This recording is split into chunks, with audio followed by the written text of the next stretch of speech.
else.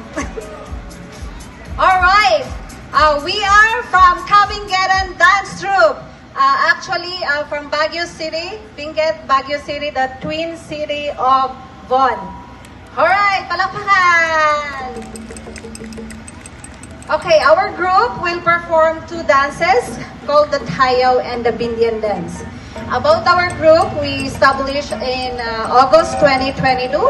We represent the indigenous people from Benguet, province of the Cordillera Administrative Region in the Northern Philippines, collectively known as Igorot. As settlers, we bring us cultural values, traditional,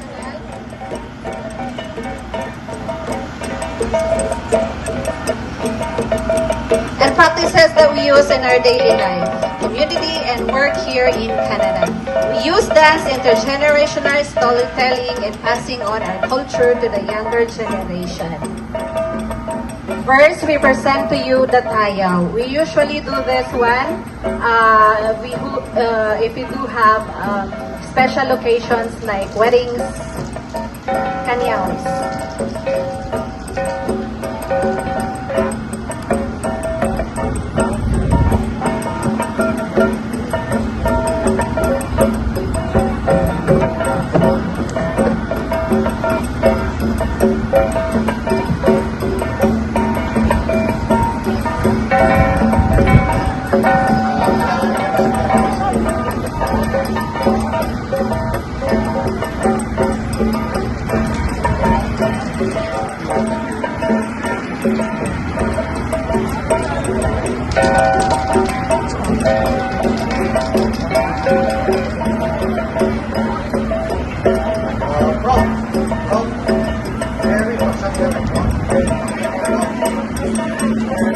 Our dancers, Mr.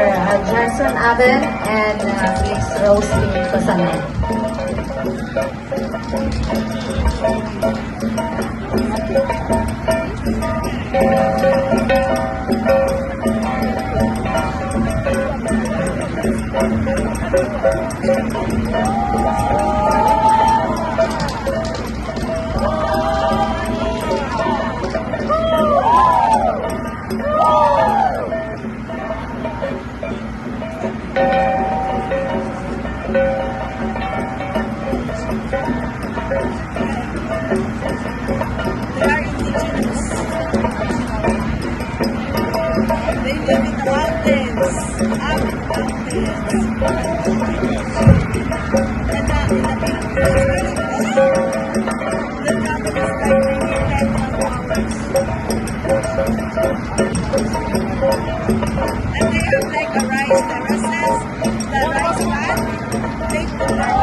And now we present to you the Bindian dance.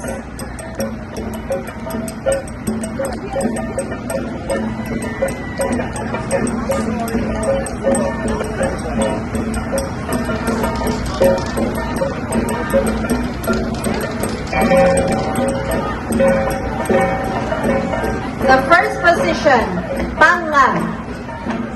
The position symbolizes the horns of the carabao, the animal that blows and arrows the rice fields for the Kintuman Halay production. Timbaban.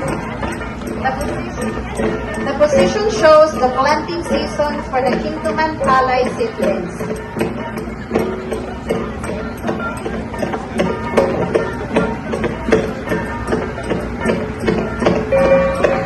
Binikkiwikan came from the word bikiwik, meaning to move the shoulders in out. The position demonstrates that the seedlings plants are very happy of their fast growth, a sign of bountiful harvest. Initahan. The time to rest and relax once in a while. The Kintuman Halay are in their fruiting stage during times of economic progress. Oh, wow.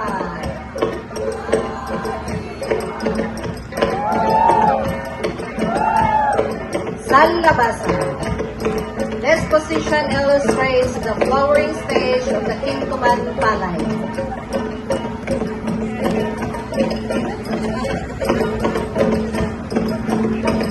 This bird. The movement position demonstrates the time at which one leaf of the palay is getting separated from the stem, which means that the plant is nearing its maturity stage.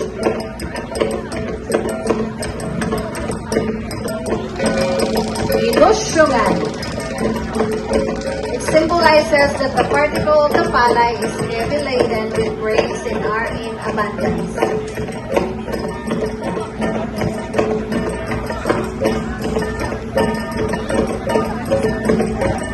Innodian. This movement is a strategy to confuse and counteract any untoward events or misfortunes that may happen to create harmony, peace, and order during the planting to harvesting season. Uwag-uwag.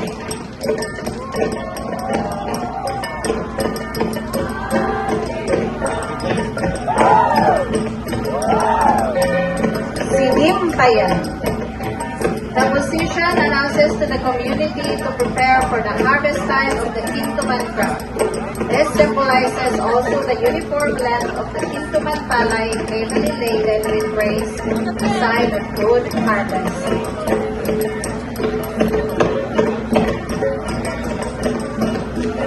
Init kitchen.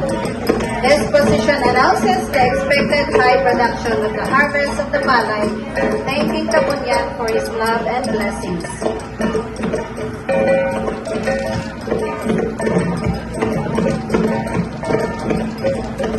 Pinadyusan. The position means that due to the rich harvest of all the planters, kayabang or basket will be heavily full, which they'll carry home for storage. Usually, one person may carry 3 to 4 bitags of palay, wherein one batag consists of 4 bundles of palay depending on their strength. And the last position is the Innobay. The position is a symbol of honoring and thanking Kabunyan for his abundant blessings for a rich harvest and ensure food security for the community and more food for the people. Uwag.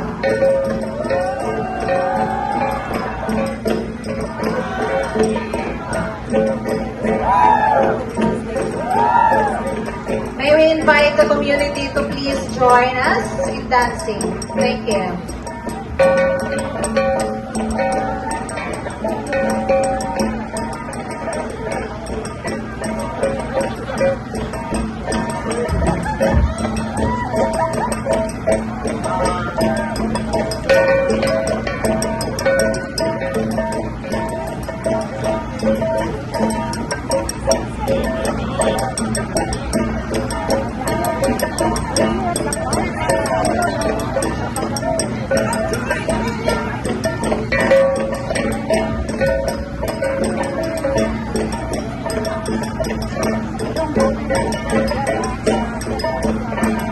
All right, join our Kabingetan dance troupe. We have our delegates here joining.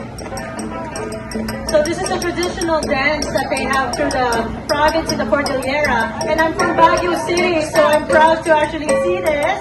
Yes.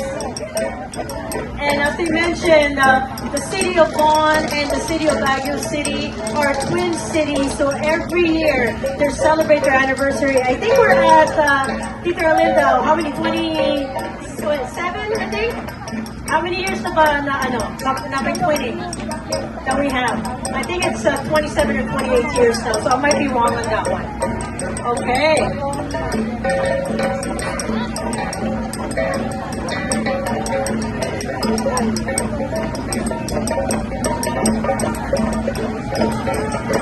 Alright, maraming salamat po to our Kabingetan dance troupe! Thank you very much for everybody who joined. Ayan po. Nako, tayo po tuloy-tuloy na natin because